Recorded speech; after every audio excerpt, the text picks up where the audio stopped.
This is a more touch-up video on the prelude for the first cello suite, right, of J.S. Bach. And so if we're looking at, where was this area that you were having trouble with? Yeah, we're looking at measure 7, right? So you have kind of an A major chord. You start with your third finger on the 6th fret for that C sharp. Then right away you go to the first string open, and without taking off your third finger, pull off 2 to 1. Now in this chord it says to pull off the 2. I find that that doesn't sound as pleasant as if you just pluck it, right? Then change position to 5th position, so 3 moves over, back to C sharp, back to D, and the memory of having had the 2nd finger on the 3rd string right before that will serve you as you jump over to 1st position. So let's take a look at how that measure works. Over, 2, back to 3, 2. Right? And it's very important that you are not you get caught falling asleep over here with your one finger, right? Anticipate the 1 coming over to the B on the A bass.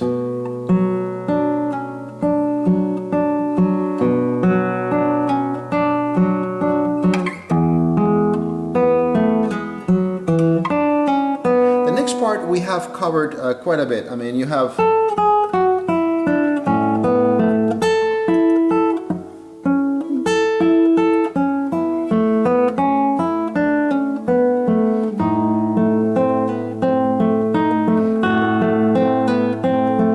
now I say 2.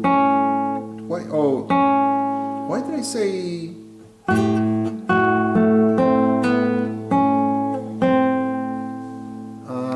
Maybe that's a thinking of a different position. I see. It's preparing you for this. I understand now. So we're looking at measure 11.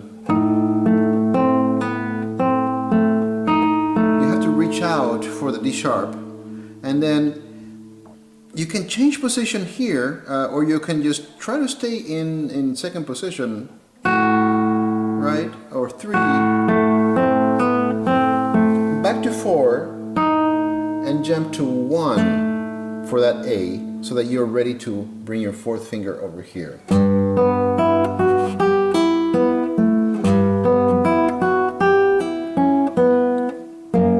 Right? This is quite a jump.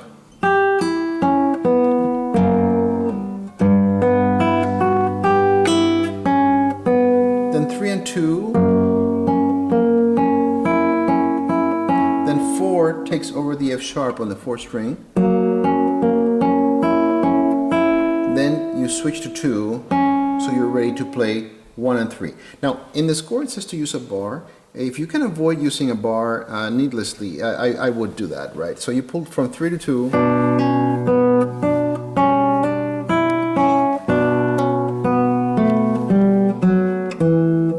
Then you're in 2nd position.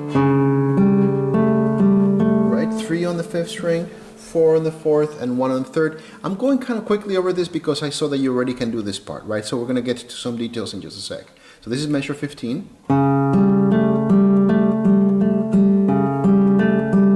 Then 3rd position.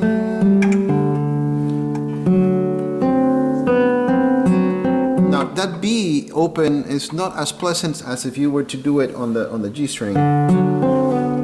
So I'm just going to insert this on measure 16th as an option, right? So you have that D, you have your F sharp here, right? That's 5th string, 5th fret, 4th string, 4th fret. What a coincidence, right? Instead of using 2, use 1, and you're doing a pull off between 2 and 4, right? I'm going to bring those back in.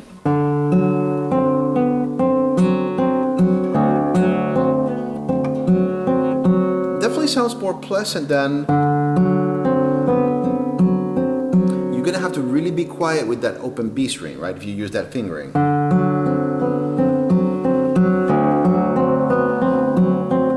Definitely possible. Then you just bring your 4 right underneath.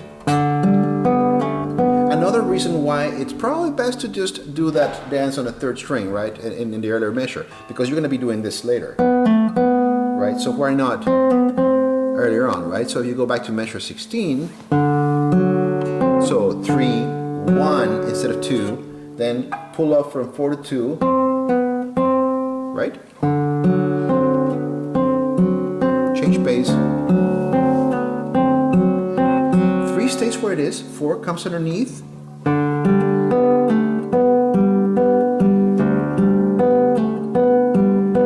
Then you're almost in first position, right? Kind of second, but squished in there, right?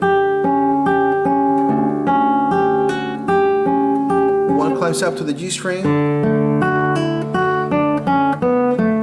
F sharp, C sharp. Then you're going to jump to 6th position, 1, 3 in the 5th string, right? And then you're going to jump over to the 2nd string, right? So thumb, thumb, 2nd string, and then you have a dance on the 3rd string, which is precisely the same type of dance that we had earlier in this video,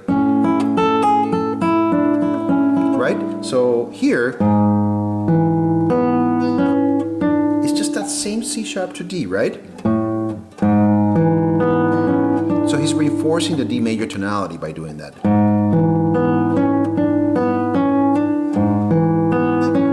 Yeah, it's saying to D, right? We are in D. So on the right hand, and it's a great thing that you have the fingerings of the right hand written. Thumb, thumb. Ring finger grabs the B string, middle finger grabs the G string, and index finger finishes again on the G string as you place your pinky on the 7th fret, right? You're doing 6th fret, 7th fret, 2nd finger, 4th finger. You could do a little hammer on if you want. Or play it, pluck it. Then 1 moves over, 4 moves upstairs to the 4th string, right? Thumb, thumb. The way it's scored, it says thumb, thumb, index. Open B string like before, and then 2 lines on the G string on the 6th fret, right? And then index, ring, middle. I find it a little bit confusing on the right hand. Thumb, thumb, index, ring, middle, index, ring, middle. You could just do thumb, thumb, thumb, ring, index, thumb, or instead of using ring at all, thumb, thumb, thumb, middle, index, thumb, middle, index. Then you have everything in order. Middle, index, thumb, right?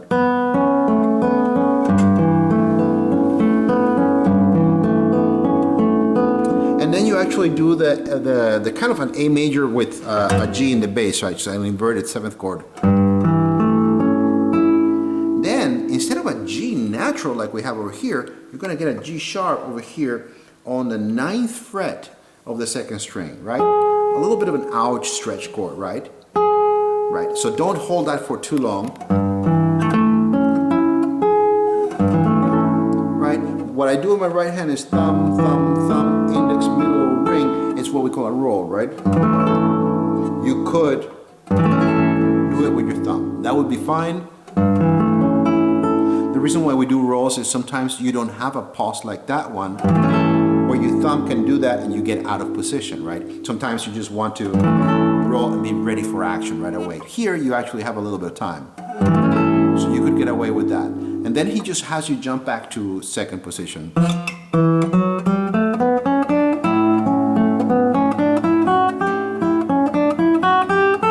Now here we move on, right? Oh no, C sharp, sorry. They're both lined up on the 6th fret, C sharp and B flat. Right? 4, 2, 1, 2. Then you have to change position. You're in 2nd position. 4, 2, 1, 2. Then you're going to switch that 2 with 3. Right? G, E, C, B. Then a little bit of a bar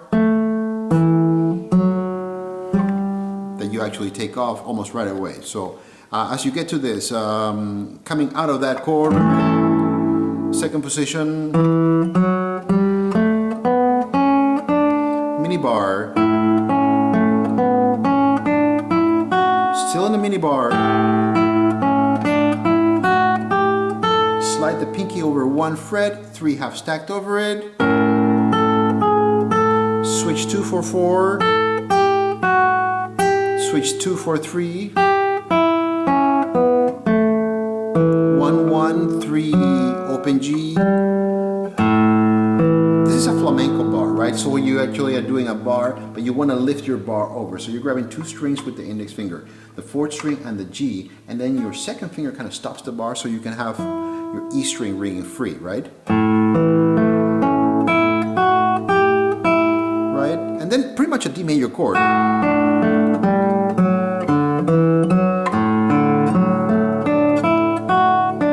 Right? And then he has you do a bar on the 4th fret,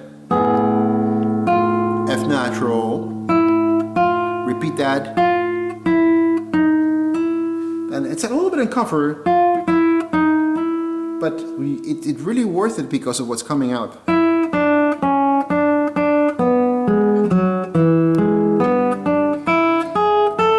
Together, or better yet, using 2 and 3. Move 2 upstairs.